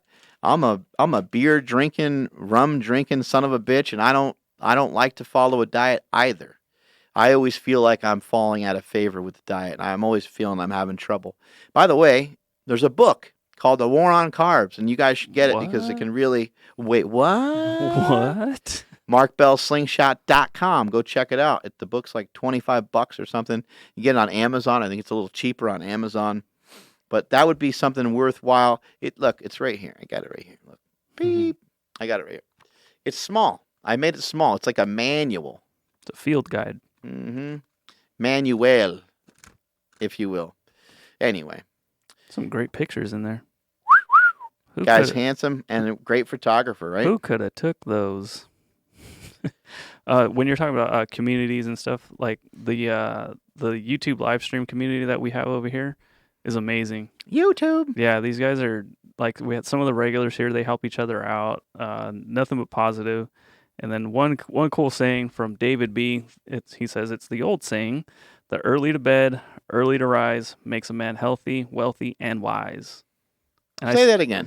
It's worth saying again. Yeah, I told him I'd never heard of it, and then he called me a millennial. So that's actually the meanest thing anyone's ever said on this chat room. Early to bed, early to rise makes a man healthy, wealthy, and wise.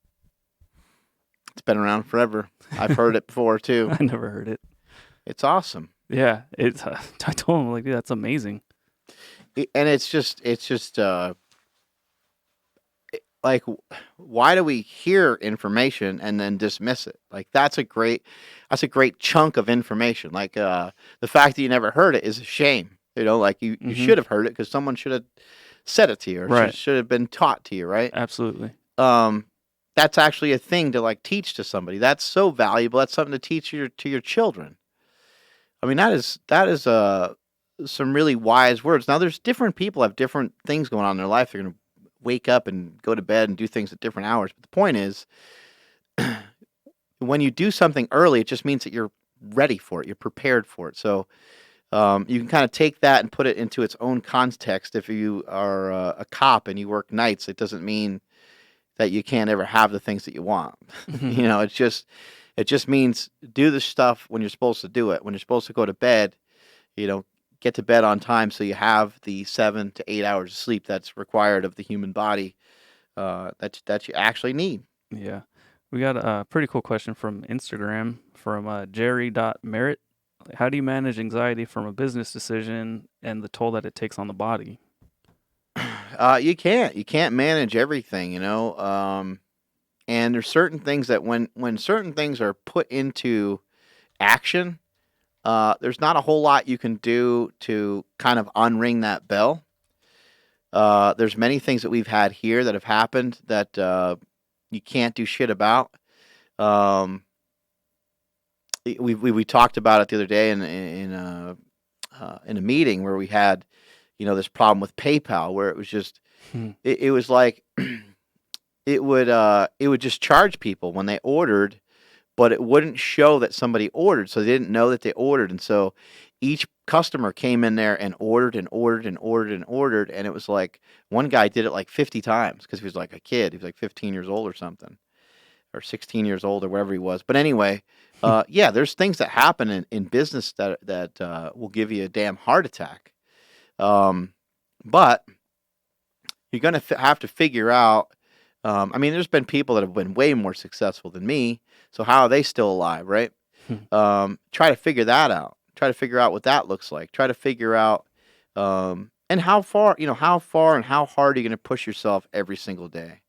It has to be reasonable. I have to understand that if I push myself an extra hour every day, that could be detrimental to the entire process, and it's probably totally and completely unnecessary.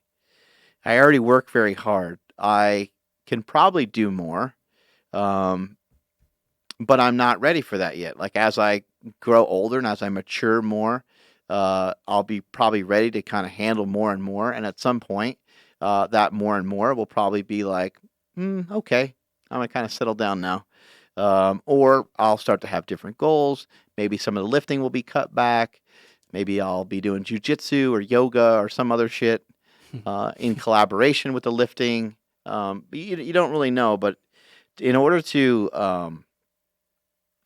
try to manage the anxiety of some of the things that happen business-wise, certain things I don't always have control over, but then I have to still, again, interview myself, talk to myself, and say, this thing happened. This particular thing happened. It's a shame. But did I really do the best I could to communicate everything I needed to communicate to make sure that this happened to the best of my ability, the best of my wife's ability? Did my team handle the situation the best they could? Is there something that we're missing? I need to look at that in a reasonable and honest fashion and maybe say to myself, you know what? No, absolutely not. I was wrong. I messed up. I made a mistake that didn't work. And how do we make it work next time? So I always look at everything as an opportunity to get better. I always look at everything as an opportunity, period. So how do I manage anxiety that happens in business? Everything that happens is an opportunity. Every single thing that happens, good, bad, or otherwise, every single thing that happens is an opportunity. It's a chance at something. What happened with the X sleeves is an opportunity. It's a wonderful opportunity to show people what the hell this business is all about and what we're here for. We're truly dedicated to making the world a better place to lift. We're truly dedicated to making the best products. We're truly dedicated to making products to where the IPF and maybe some other federations are looking at our products going, I don't know if these could be legal. Like, these are pretty damn good. These are too good. Like, I don't know. Like, these are too stiff. These are too strong. These are These are too powerful. I mean, isn't that what all knee sleeves do? They all give you compression. They all help you rebound out of the bottom of the lift. They all help you do the same thing. Every knee sleeve has a similar properties to it, and the fact that it's going to keep the knee warm, it's going to give the knee a certain amount of compression, and you're trying just to make the best product you can, and we happen to make things, in my opinion, better than anybody else. And so when these products kind of come to be and we make them, I don't have any control over what other people do with them, or how they sanction them, or how they rule whether they're going to be legal in their federation. But I have control over my communication level. I have control over who communicates with them. As we went through this misunderstanding, I finally got on the phone with one of the guys from the IPF with my wife, and the conversation was adult. It wasn't like no one was really fighting, but it was tense a little bit, especially between my wife and this guy. They're going back and forth a little bit, and I got on the phone and said, "Hey, you know what? We've been looking forward to this opportunity for the last 4 years, and we are super excited. Like, we are just so happy that we just can't wait until 2019. Like, we're pumped. But I will say this: I know that we didn't make any mistakes. I know that we crossed every T and dotted every I that we possibly could. We were meticulous. We didn't jump the gun. And I know that my level of communication was good. So what anxiety do I have towards that situation? None. I don't have any. What do we do with the X sleeves? Okay, people bought them and they thought they were approved, and now they're not approved, and we got to make a new one that is approved. Okay, my level of anxiety goes up a point, goes from 0, goes to 1, and I go, okay, let's make a knee sleeve, and then let's send it out to everybody. Okay, what do you mean send it out to everybody? Let's send it out to everybody that bought an X sleeve. And my wife's like, well, why would it go out to everybody? How about just people that know that's IPF approved, or bought it because it's IPF approved? They bought it after the fact it got IPF approved, after they had it on their IPF approval list. And I said, no, because this is an opportunity. It's an opportunity to show people what we're about. So people are smart, and they recognize real, right? Mm-hmm. They recognize when you do something like that. They recognize when you're compassionate. They recognize when you're empathetic towards them. And so I said, no, we're going to send out the X sleeve to everybody. And so that's what we did.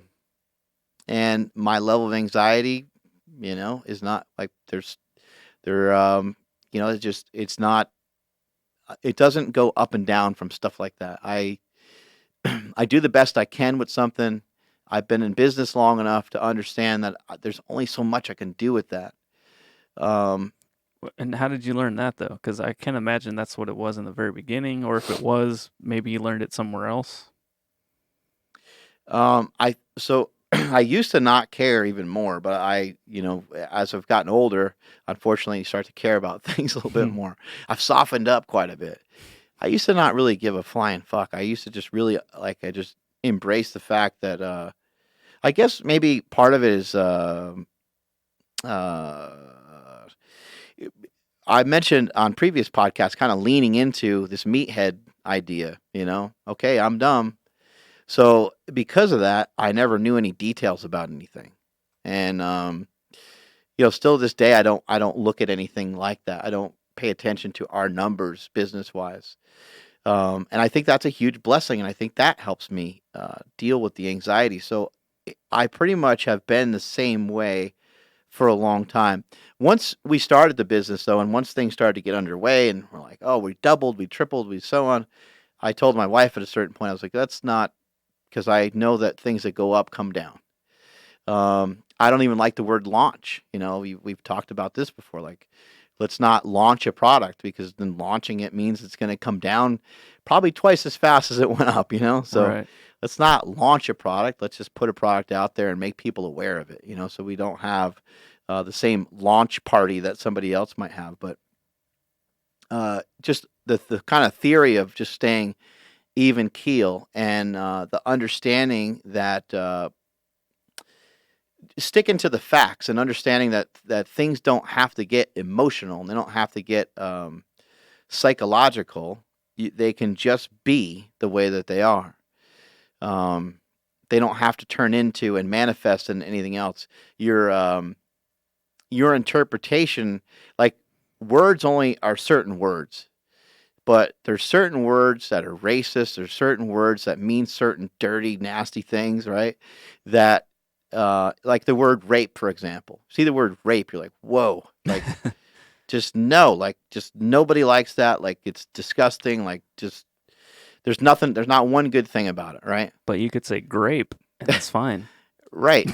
But it's just because of what has happened over history that's associated with the word.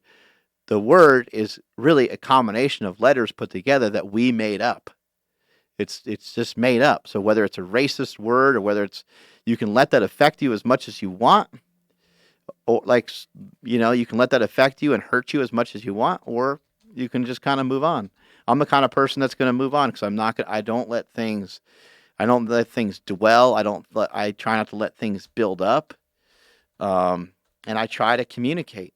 And I think that's one thing that's so important about our education is that, when you learn, that's what you're learning. You're learning the ability to try to communicate with other people. That's the whole point of going to school in the first place, is to interact and to try to learn from each other. So that guy asked a great question. The other way that I deal with anxiety from work is just to go lift. I just, a big part of, and I can't ever forget that. I cannot forget that the lifting and the food and the sleep, I'm training for this business, for this job. Right. And it's not to be like, oh, like he's the owner and he's ripped, really. That's not really why. The main reason why is to try to live up to a strong standard and then have other people that are excited to do the same thing and go, wow, like, this is fucking cool. Like getting into like Fight Club.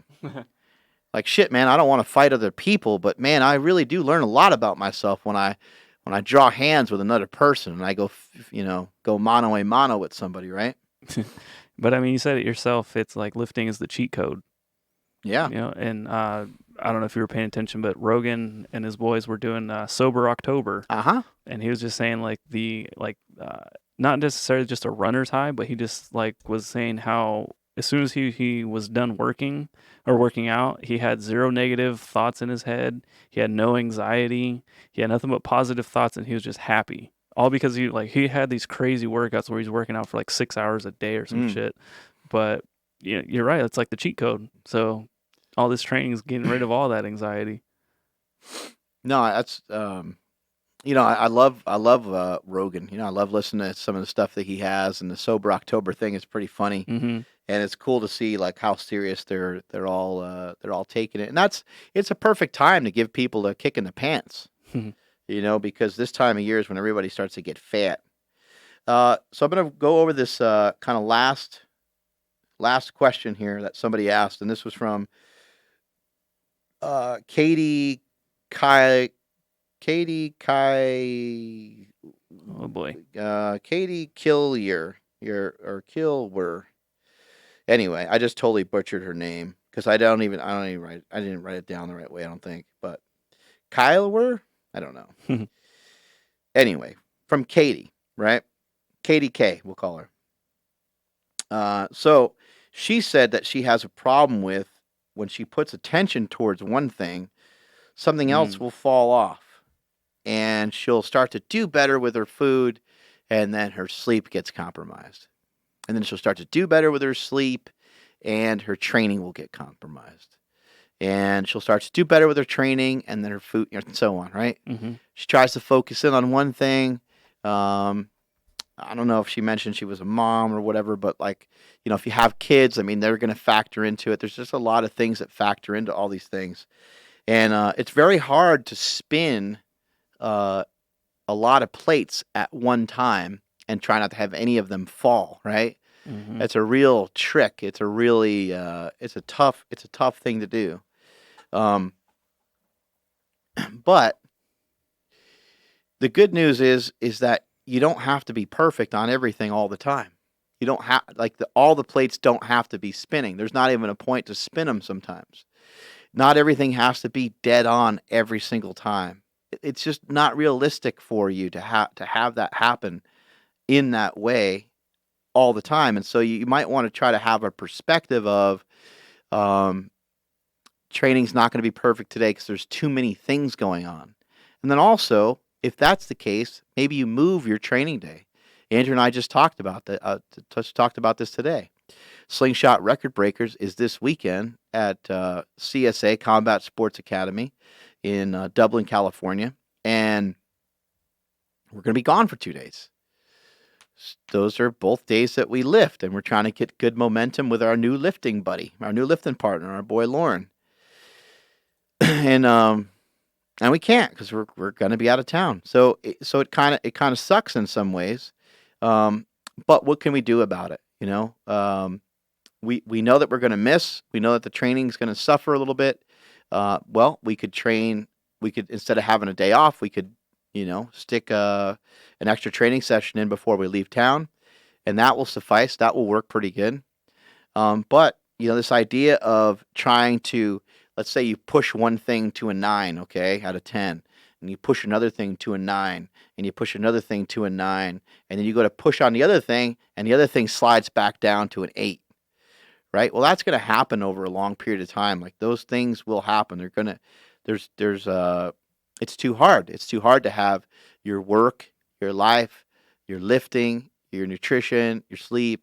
It's too hard to have all these things elevated all the time. That's why people say all the time, well, nobody's perfect. Mm-hmm. However, go back to some of the other things I shared during this podcast, the level of consistency, and also let's talk about what's reasonable. So you can't fail at something that you did not say that you were going to do. If you said that you're going to train 4 days a week and you only showed up twice, that would be a failure. But from the onset, if you said, I'm going to show up twice a week, then you'd be fine because you then followed through with it. Or maybe you don't even say anything. Maybe you just show up, right? But it is good to have, it's good to have goals. It's good to have kind of set things. And so in these individual areas where you feel like you're falling off when you're pushing towards one thing and pushing towards another, I would really suggest that you write these things down and analyze them. And what does it mean to you to be a 10 out of 10 on some of these different things? Is it reasonable? Is it anything that you even actually want? Figure out what you want and try to figure out how to aim for it, is what I said in the very beginning of the podcast. That's from Jordan Peterson. That's really crucial. And that really plays into this question a lot. You're not going to be able to have everything in a heightened state all the time. Physically, mentally, it's impossible. But you can be better than you were yesterday. So you can take those 5s and turn them into 7s. And you can have them beat 7, 8, 9, 7, 8, 9, 7, 8, 9. But you're not going to have 10s all the way across. It's just not going to ever happen, in my opinion. Yeah, I can really relate to her question. Katie was her name. Mm-hmm. Because before I started working with Super Training, as my photography business went up, my training went down. Now, my training was never really at a 10, but it was somewhere in the middle. But then as soon as photography went up, training went down. Training would go up, photography would drop way down. It was just I couldn't balance it out. And then one day or one moment, I'm like, you know what? I'm gonna work both of them as hard as I can. So there was a meteor shower the next night that was gonna happen. So I'm like, you know what? I'm not gonna be a bitch. I just said I'm gonna do both 100%. So I'm gonna go in the morning. I'm gonna train at it was like 5 a.m. And then that night I'm gonna go out and shoot, the meteor shower that's coming. So I stayed up for a really, really long time. And this was about a month or so before I ever met you. I ended up staying up all night. I trained in the morning, went to work, shot photos at night. And on the way home, I remember getting off the freeway and then waking up next to a pole because I actually crashed because I fell asleep. Oh, shit. Because I was trying to do a little bit too much. it's kind of weird because then shortly after I met you, and I'm like, shit, did I not make it out of that car? Like, Mm-hmm. this is all like so crazy. But back then, it's because I couldn't handle it. Right. I could probably do that today because what does Mark say? Do more, be more. Right. If back then you said, hey, you're going to train every day with Mark, you're going to do photos every single day, you're going to do a podcast every day, and you're going to have enough energy to go to Jasmine's dance class at the end of the night, I'd be like, no way. Right. But in time, you develop, the willpower, the capacity to handle all this. So yeah, right now you might be able to train at a 6, and then everything else kind of is at a 5. But then eventually you kind of get more points on the scoreboard, and you can do train at a 6. Everything else is at a 6. Right. It kind of like you build up attributes like if it was like NBA 2K or something. Mm-hmm. So, do more, be more. It might not be what you want right now, but in time you will get there. What stupid things were you doing in your life at that time that may have, that may have led to you like falling asleep? I know that you said you kind of tried to prep for it a little bit, hmm but like, what was in your way of like not being able to complete that day all the way? You think? I just got gassed. I just, because I was trying to train Monday through Friday in the mornings and then just work my regular, like, at that time, I think I was working 7 to 4, I think. And then every minute after I clocked out of work, I was working on my photography. So I never really took a break. And then that night just happened to be a really, really long day. And I just, that's like I said, like I just passed out. And next thing I know, all the airbags are deployed and my car automatically starts calling 911, which I thought was crazy. Hmm. But, I mean, just a consistent not sleeping 8 hours a night, Right.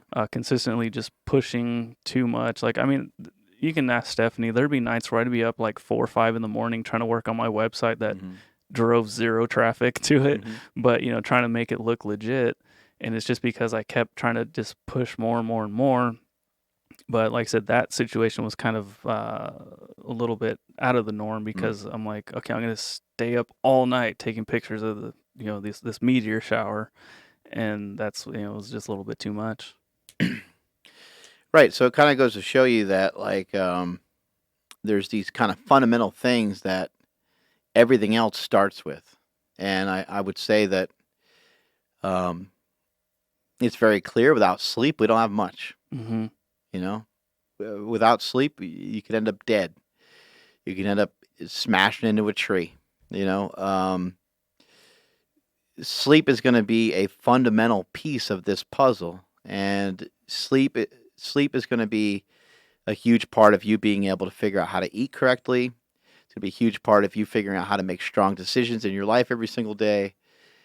The food is going to be very important as well, because if you're an asshole with your food and you're insulting your metabolism all the time with junk, it's going to be hard to sleep properly. Yeah. The two things kind of go together. For example, I'll show you how sensitive this is. I cut out food about 2 to 3 hours before bed every night, and I've been sleeping like a damn rock. It's been really the only change. Now, I have been trying to work on my sleep for a while, and not a lot of things have been that effective. I still tape my mouth shut, and I still use the nose strip. I use both those things, and those seem to help as well. They kind of maybe help get a deeper sleep.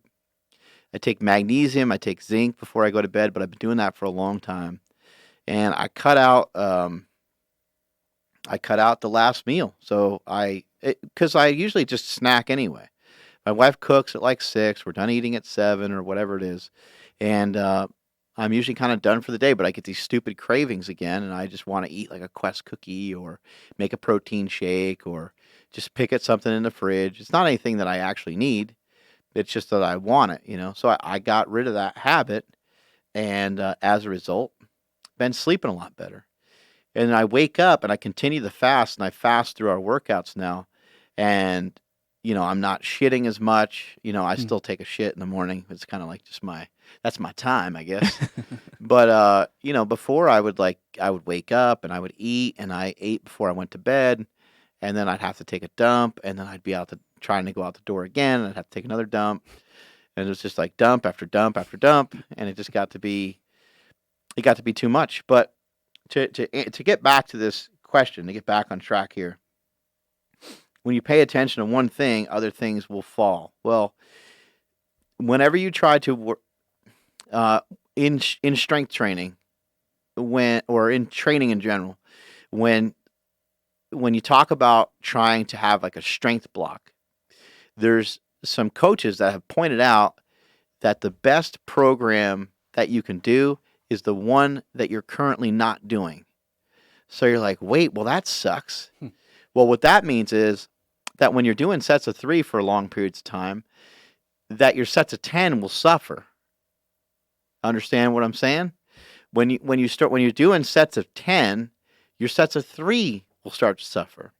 Andrew and I have been doing higher reps, and so we've noticed that while doing higher reps is great, when we go to handle the heavier weights, they still feel kind of heavy, right? And so if you could get stronger only lifting light weights, then everybody would be very, very strong, and not everybody is very strong. You have to be able to handle, you have to figure out ways of handling enough weight so your body is prepared for it. You have to be prepared for all these situations that you have in life. And if you can't keep all the plates spinning, then maybe you're spinning too many at one time for now. And you need to look at, and you need to have a conversation about what it is that you want. Where do you want to be? Why are you even spinning all these plates? What is it for? Where do you want to see? Where do you want to be in 3 years? You can have just about anything that you want within the next 3 years. It's just that you have to figure out what is it, and why?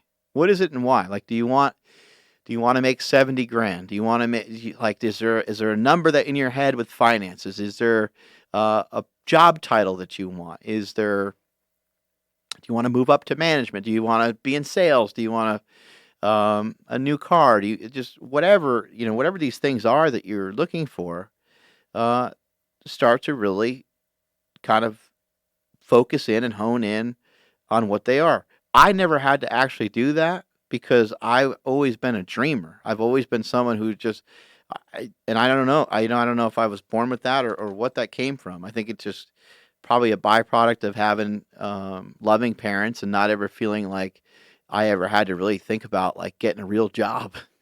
And so I just dreamed about shit and thought about like I'm gonna own a big castle one day. I always wanted to be rich, and I always kind of like knew I was gonna be rich. I knew it would happen at some point. I don't know why, but I was just so casual about it. I was like, yeah, it'll happen at some point. I don't know. And I think people would look at me like, what the fuck?